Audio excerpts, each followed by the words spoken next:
Welcome to GR TV. ఏపీలో ఈసారి ఎండల తీవ్రత చాలా ఎక్కువగా ఉండనుంది.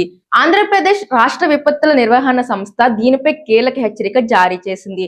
ఆంధ్రప్రదేశ్ లోని కొన్ని ప్రాంతాల్లో గతంలో కంటే ఎండల తీవ్రత చాలా ఎక్కువగా ఉంటుందని వెల్లడించారు.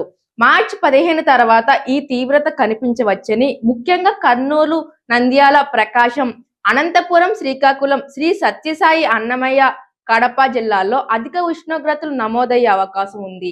అలాగే కృష్ణా, గుంటూరు, బాపట్ల, పల్నాడు, మార్కాపురం జిల్లాలో ఎక్కువ రోజుల పాటు వడగాళ్లు వీచే ప్రమాదం ఉందని హెచ్చరించింది.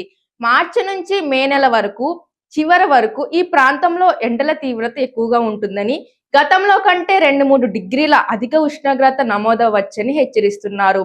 వృద్ధులు, పిల్లలు చాలా జాగ్రత్తగా ఉండాలని గుంటూరు, బాపట్ల, పల్నాడు, ప్రకాశం, మార్కాపురం, నెల్లూరు, కర్నూలు, నంద్యాల జిల్లాలో తీవ్రమైన వడగాళ్లు వీస్తాయని అంచనా వేస్తుంది. ఉదయం 10 గంటల నుంచి సాయంత్రం 4:30 గంటల వరకు అధిక వేడి ఉక్కపోత ఉంటుందని తెలియజేస్తున్నారు. ఇలాంటి మరిన్ని అప్డేట్స్ కోసం చూస్తూనే ఉండండి జిఆర్ టీవీ.